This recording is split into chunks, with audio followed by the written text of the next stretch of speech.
So a longer video on replacing all the gear shifter bushings on a 116. My car wouldn't start reliably, and you can see the significant play in the shifter. You know, there's probably a centimetre in each one, and I thought that this was altering my neutral safety switch, and the car therefore wasn't starting. So I've ordered all these parts, which you'll see. And to do this, I'm just going to show the video, taking out the ashtray and the two Phillips screws, getting out the ashtray frame. I'm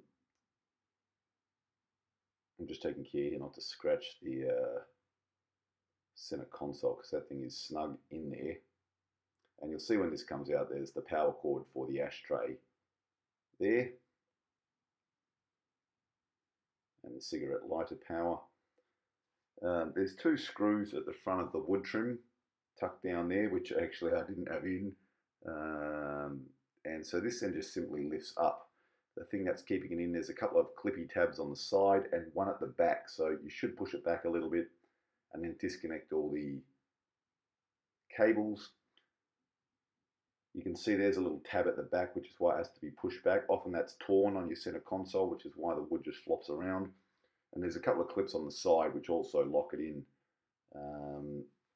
Actually had that wood refurbished and stole that plastic frame off another unit because it was good.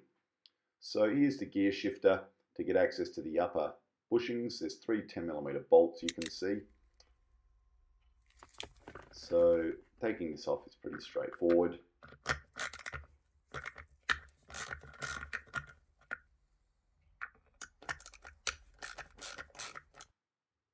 So the base is now free, and you can see the cable going into the side of the housing, which holds a bulb for the gear indicator.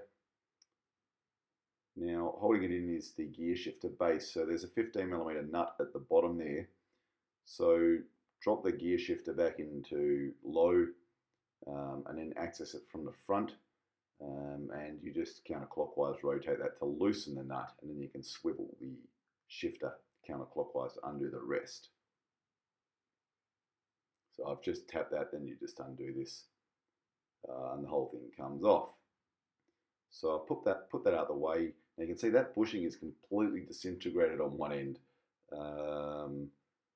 which was interesting. And so that's part of the play. Obviously, there's a lot of play already. So you've now got four 10mm bolts to take out to release the lower housing.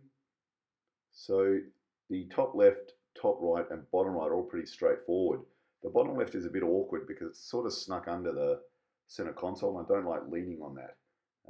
But it comes out, it's just a bit tighter because of the angle with the straight attachment. And then we can get the lower housing out. Now this won't come out fully because there is a little clip holding it to your connecting rod, which goes back to the neutral safety switch. So I've got the clip off, which is pretty easy. Do this over a covered surface. Don't do this over your garden, or you'll probably drop the clip. Off it comes. You can see the rod falls down, and if you're doing that on the grass, the clip might go to no man's land. Now that bushing is actually intact. I don't think that gets that much heat, but you can see how much play there is on that side of the housing. That bushing is just completely evaporated, and I've got all the parts of these ones coming up. There's a circlip holding it in, and this housing is used on a number of 60s to 70s cars. So disassembly involves removal of the couple of clips there. I did this in an overly complicated manner actually. All you need to do is take those clips off, push the rod through, and everything will just slide off. But my brain wasn't in gear, so I just leave it off. And you can see that bushing there is completely disintegrated. Same on the other side. It's another area of significant play. So just push the rod through, and then basically everything comes off. So you don't really need to replace the spring. Out comes the rod. Off comes the little gear shifter base.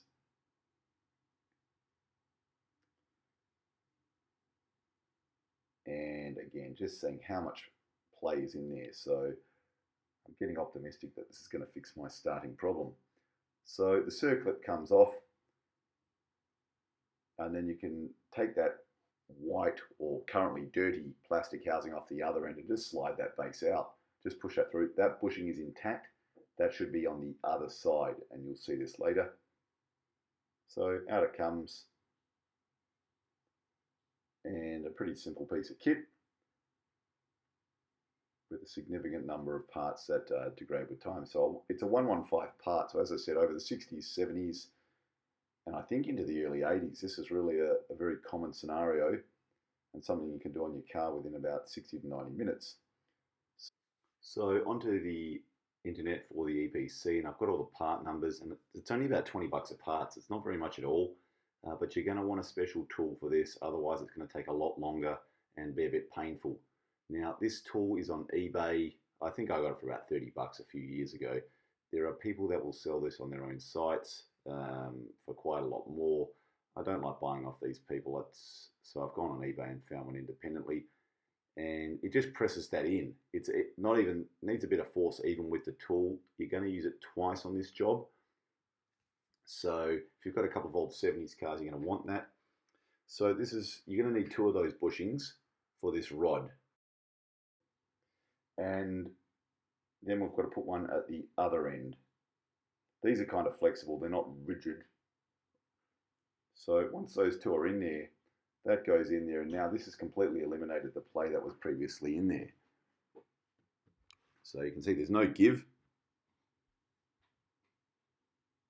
And you can see the bushings that fit in the springs, which I didn't even know were supposed to be there. They're decayed so much. There they are there.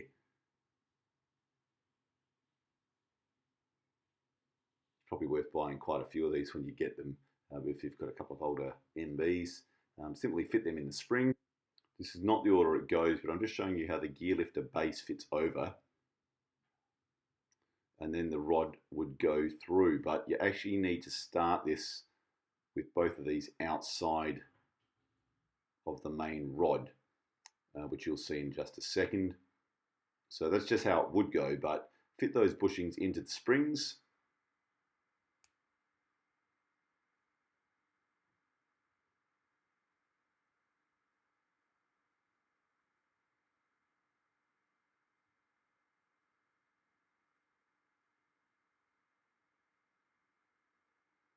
And then start feeding this thing in. So you can see how the spring's been put in there. This actually was a bit awkward,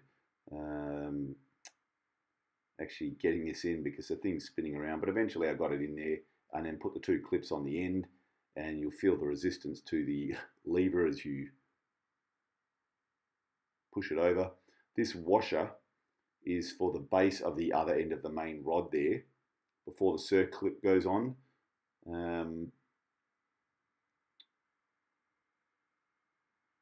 On the EPC, the actual order of them looks a little bit different to what I've done, but I'm pretty confident I had that the right way.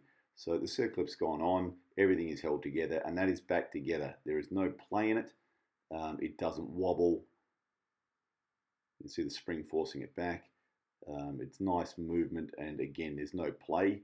So much tighter. So connecting a lever, make sure you put it the right way. I went the hard way and wasted 5 minutes doing that. In it goes. Reassembly with those 4 10mm bolts.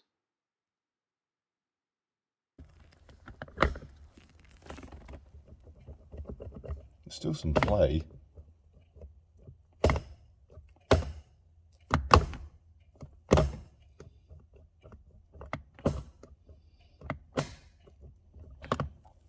All right, let's see.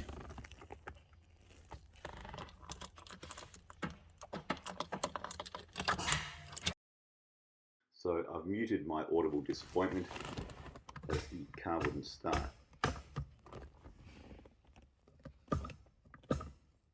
Everything is much sharper though, and there's a lot of play removed. So the lower bushing, there is only 1, and on a 6.9 it's unpleasant. Luckily I got access to a hoist. I have done this on a 280 on wheel ramps, which is doable. There's the front bushing we just did. The rear bushing is really poor to visualize. I'm sorry about this quality because the 6.9 has very little space in there with its large transmission. So this is back to the rod off the neutral safety switch, and that connecting rod goes down to it. The bushing is disintegrated, you can see. So I've got my 6-year-old helper who's going to provide me with great assistance here.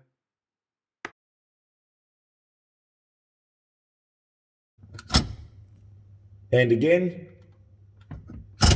and bring it forward, forward, just wiggle it a little bit. All right, forward. All right, wiggle it a little bit. So you can understand there's so much play still in there. You can see here, and I'm sorry about the really blurry picture again. So this has got to be done. Now the circlet comes off. There we go. Again, you want to do this in a clean garage, you don't lose things. The lever can then be disconnected. There is not much room. And what you'll see here is the remnants of that bushing. The heat of the transmission's killed it. This is the connecting rod to the neutral safety switch. It's easier just to undo this with the one 10mm bolt, take it off. You can see there's no bushing in there at all. And it's the same one that's used on the rod at the front end. Again, you don't need the instrument probably, but it just makes it so much easier, and it's probably worth $30 a your time if you can get one on eBay. So I've just put a little bit of Vaseline in there before I push this one in. I imagine this rod is used on multiple engines, which is why there's a couple of holes in there. So just click that one in there. Now, this little bracket has locating lugs, you can see at the bottom. So actually, I don't think you can get it in the wrong way. Also, the bolt only fits one way, you can see at the top of the picture. So reconnect that, put the rod through the bushing, and getting the clip on is really frustrating. Again, if you're doing this on your back, on wheel ramps, good luck. It's not very pleasant. So you can see now there is no play, even despite my horrible blurry picture. So everything is now really tight, there is no play, and I'm confident that that neutral safety switch is going to get engaged and hopefully start the car now.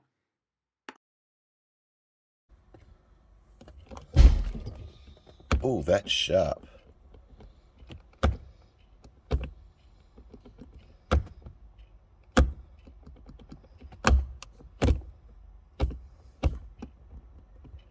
Please be good.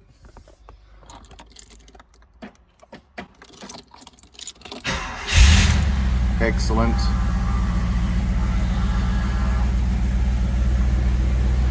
And that is my joy as I wait for the 6.9 to pump itself back up, and I'm very happy.